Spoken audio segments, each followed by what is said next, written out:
नमस्कार दोस्तों। आज मैं एक्सप्लेन करूँगा एक कमाल की स्टोरी जिसका नाम है सीक्रेट फ्रूट। कहानी की शुरुआत में हम एक बच्ची को देख पाते हैं जो पानी में डूब रही थी। तभी सामने बैठा उसका दोस्त उसे बचाने जाता है। अगले सीन में हम देखते हैं वही बच्ची अब 17 साल की हो चुकी है और उसका नाम है यू। वो हमें बता रही थी कि उसके लाइफ में दो जन सबसे इम्पॉर्टेंट है। पहली उसकी मॉम और दूसरा है उसका चाइल्डहुड फ्रेंड डैन। यू को डैन के ऊपर बचपन से ही क्रश था। मॉर्निंग असेंबली के टाइम जिया नाम की लड़की बेहोश हो जाती है और उसे पकड़कर डैन मेडिकल रूम लेकर जा रहा था। यू भी साथ चली जाती है। जिया को मेडिकल रूम में छोड़कर डैन वहाँ से चला जाता है। यू के सामने जिया जाग जाती है और बताती है कि उसने मॉर्निंग एक्सरसाइज से बचने के लिए नाटक किया था। फिर वो यू से कहती है, तुम्हें डैन पसंद है ना? जिया फिर यू को अपने साथ ऑडिटोरियम ले जाती है और वहाँ पे उसे एक कहानी सुनाती है कि स्कूल के ऑडिटोरियम में एक लड़की ने अपनी जान दे दी थी और उसकी आत्मा आज भी यहीं पे कहीं भटकती है। अगले सीन में हम देखते हैं कि यू और डैन साथ घर जा रहे हैं जहाँ यू उसे बता रही थी कि शायद जिया तुम्हें पसंद करती है। वो आज बार बार तुम्हारे बारे में ही पूछ रही थी। लेकिन हम देख पाते हैं कि डैन को इन सब बातों में कोई भी इंटरेस्ट नहीं था। फिर वो दोनों घर लंच कर रहे थे। असल में डैन की मॉम की डेथ तभी हो गई थी जब वो छोटा बच्चा था। डैन के फादर और यू की मॉम बहुत अच्छे दोस्त थे। जब भी डैन के फादर काम से बाहर जाते थे, यू की मॉम डैन को अपने पास रख लेती थी। डैन के फादर ने दूसरी शादी भी कर ली थी, लेकिन डैन की स्टेप मॉम अच्छी नहीं थी। अगले सीन में हम जान पाते हैं कि बचपन से ही डैन ये सोचता था, हम इंसान आखिर जी क्यों रहे हैं, आखिर क्या कारण है इसका, और उसे इसका जवाब आज तक नहीं मिला था। फिर वो क्लास में था, वहाँ पे पिछले महीने ही एक नई टीचर ने ज्वाइन करा था जिनका नाम था ली। वो लेफ़्ट कानों से सुन नहीं सकती थी। ली काफ़ी हद तक डैन के जैसी थी। ज़्यादा दूसरों से बातें ना करना, ज़्यादा नहीं बोलना, और यही बात थी कि डैन ली के नज़र पे फेवरेट बनना चाहता था, क्योंकि कहीं ना कहीं उसके नेचर से वो खुद को भी रिजेंबल कर पाता था। स्कूल के बाद वो देखता है कि मिस ली कहीं पे जा रही है, तो वो उनके पीछे जाता है। बारिश होने लग गई थी तो उनके पास छाता लेकर जाता है। उनकी बातों से हमें पता चलता है कि इस जगह पे वो अपनी बेस्ट फ्रेंड बाला के साथ आती थी, लेकिन अब वो इस दुनिया में नहीं है। वहीं पे हम देखते हैं कि दूर से यू उन दोनों को साथ देख लेती है और उसे काफ़ी ज़्यादा बुरा लगता है। काफ़ी देर बाद डैन घर वापस आता है। डिनर टाइम पे यू उससे पूछती है, लेट क्यों हो गए इतने ज़्यादा? वो चेक कर रही थी कि डैन सच बताता है कि नहीं। डैन कह देता है, बुक स्टोर गया था बुक लेने। जब से मिस ली आई थी तब से डैन के बिहेवियर में चेंजेस आ गए थे, इसीलिए यू को ये अच्छा नहीं लग रहा था। अगले दिन यू डैन से एक हेल्प मांगती है। वो ऑनलाइन गेम खेलती थी और एक बंदे ने उसकी आईडी का पता लगा लिया था। उस बंदे का नाम था शैन, और यू डैन को कहती है वो उसकी जगह अपना नाम बता दे, क्योंकि वो किसी अनजान बंदे से नहीं मिलना चाहती। फिर क्लासेस ख़त्म होने के बाद वो ली के पास अपनी असाइनमेंट चेक करवाने जाता है। लौटते वक्त वो ली के दोस्त यांग से मिलता है। उसे देख वो काफ़ी उदास हो जाता है। फिर वो अपने घर आ जाता है। वहाँ पे वो ली के बारे में सर्च करता है। तभी उसे यू का कॉल आता है। यू उसे बताती है कि यांग मिस ली का बॉयफ्रेंड है और वो उसे इस शहर से ले जाना चाहता है अपने साथ। यू डैन की हेल्प करना चाहती थी। वो चाहती थी कि डैन को वो सब मिले जो वो चाहता है। और फिर यू बताती है कि उसकी और उसकी मॉम की हालत सेम है।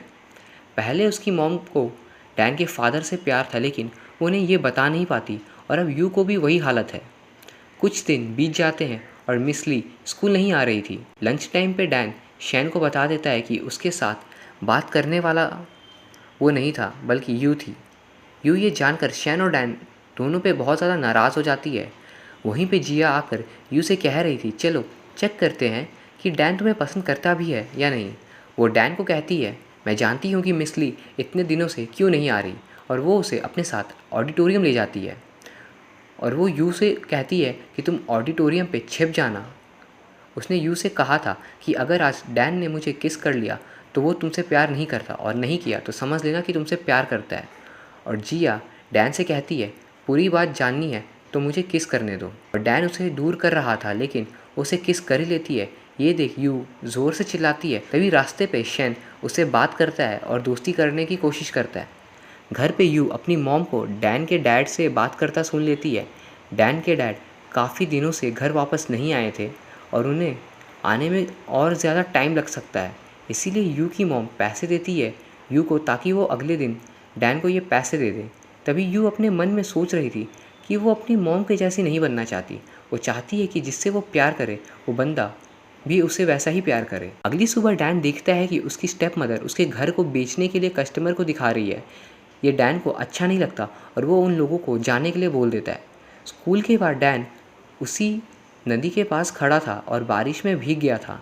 तभी वहाँ पे मिस ली आती है और वो बताती है कि मैंने कुछ दिनों के लिए सिर्फ ब्रेक लिया था ताकि एक डिसीजन ले सकूँ।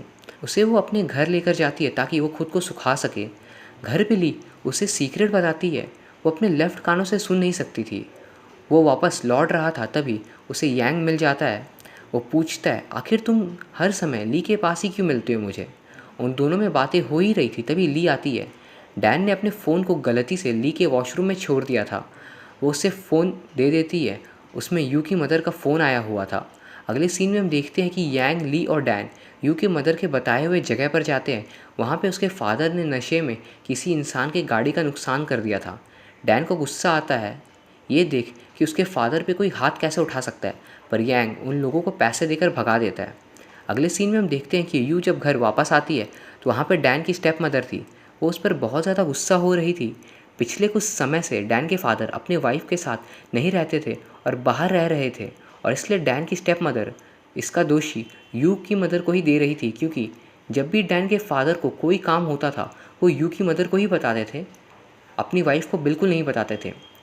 वो तोड़ फोड़ करके वहाँ से चली जाती है। यू की मॉम, डैन और उसके डैड साथ में आते हैं। यू बहुत ज़्यादा नाराज़ थी अपने मॉम से। वो डैन और उसके फादर को बहुत ज़्यादा बुरा भला कहती है और अपनी मॉम को भी कहती है कि जब ज़रूरत पड़े तब डैन के डैड आपको यूज़ करते हैं और काम ख़त्म होते ही छोड़ देते हैं। थोड़ी तो खुद की रिस्पेक्ट कर लो, आप उसके नौकर नहीं हो और उस इंसान को आपसे कोई मतलब नहीं है। और इसी बात पे उसकी मॉम उसे एक चाटा मार देती है। वो उदास हो जाती है। वो फिर डैन से कहती है, बचपन से ही मैंने जो भी चीज़ें खरीदी एक एक्स्ट्रा ख़रीदा, क्योंकि मैं तुम्हें अपना सबसे अच्छा दोस्त मानती थी। लेकिन तुम्हारे लिए तो मैं कोई मैटर नहीं करती। तुम तो मुझे किसी भी काम का नहीं समझते और प्लीज़ तुम्हारे साथ अपनी मॉम नहीं बांट सकती। तुम्हें भी हम लोगों की कोई परवाह नहीं है।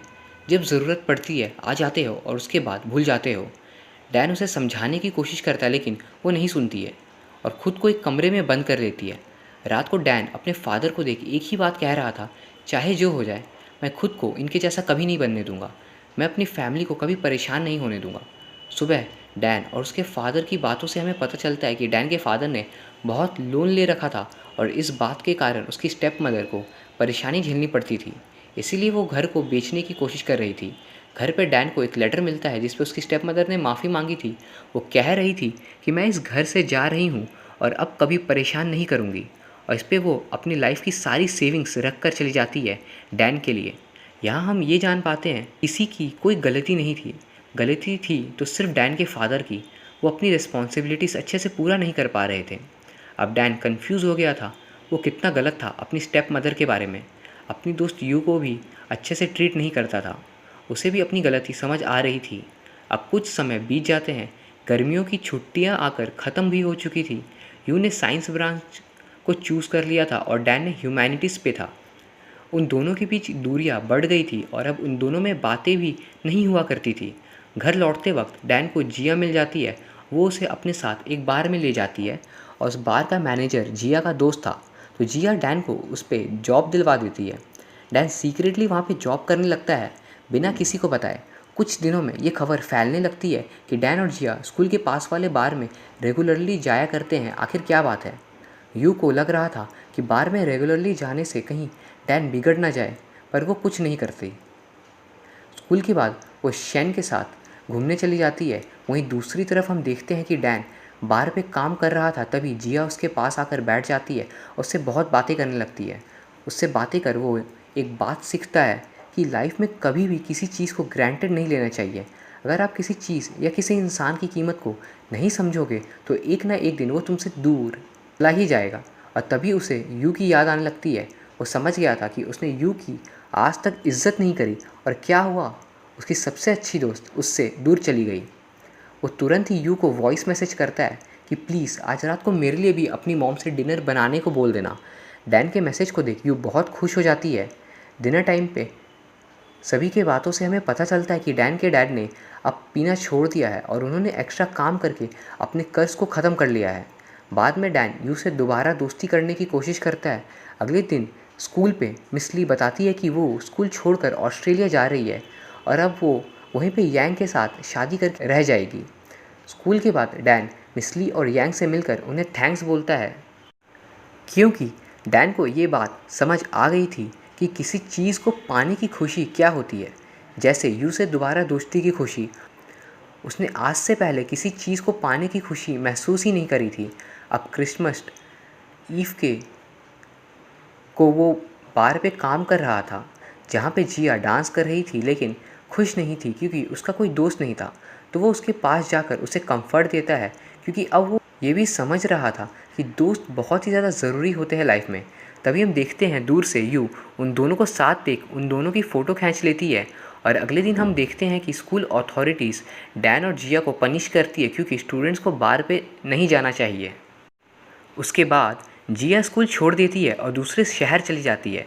वहीं हम देखते हैं कि स्कूल पे कोई प्ले होने वाला था और उसी पे काम करते करते शैन और यू की दोस्ती होने लगती है। एक दिन प्रैक्टिस ख़त्म होने के बाद वो दोनों बैठे बातें कर रहे थे, तभी वहाँ पे डैन आ जाता है और यू को शैन के करीब देख वहाँ से चला जाता है। अगले दिन वो यू के घर जाता है और उससे बातें करने की कोशिश करता है, जहाँ वो यू के कैमरे पे वो फ़ोटो देख लेता है और अपनी और जिया की बार वाली फ़ोटो भी। वो पूछता है, तुमने ये कैमरा को किसी को दिया तो नहीं था? डर कर यू कह देती है, हाँ शैन को दिया था। अगले दिन प्ले के टाइम डैन सीधे स्टेज पे शैन को मारने लगता है। यू रोकने की कोशिश करती है लेकिन रोक नहीं पाती है और लड़ाई में प्ले का सेटअप उनके ऊपर ही गिर जाता है। यू के सामने शैन था लेकिन वो शैन पर ध्यान ना देकर डैन तुम ठीक हो यही कह रही थी, और शैन समझ जाता है कि यू किसे पसंद करती है। शाम को यू अपनी मॉम से माफ़ी मांगती है। आज स्कूल में जो कुछ भी हुआ था उसके कारण यू की मॉम को बुलाया गया था कंप्लेंट के लिए। यू की मॉम उसे एक स्टोरी सुनाती है। जब वो स्कूल पे थी तो डैन की मॉम और वो बेस्ट फ्रेंड्स थी। उन दोनों को एक ही इंसान से प्यार हो गया था और वो इंसान डैन के फादर नहीं थे बल्कि यू के फादर थे, और यू के फादर को यू की मॉम से प्यार हो गया था।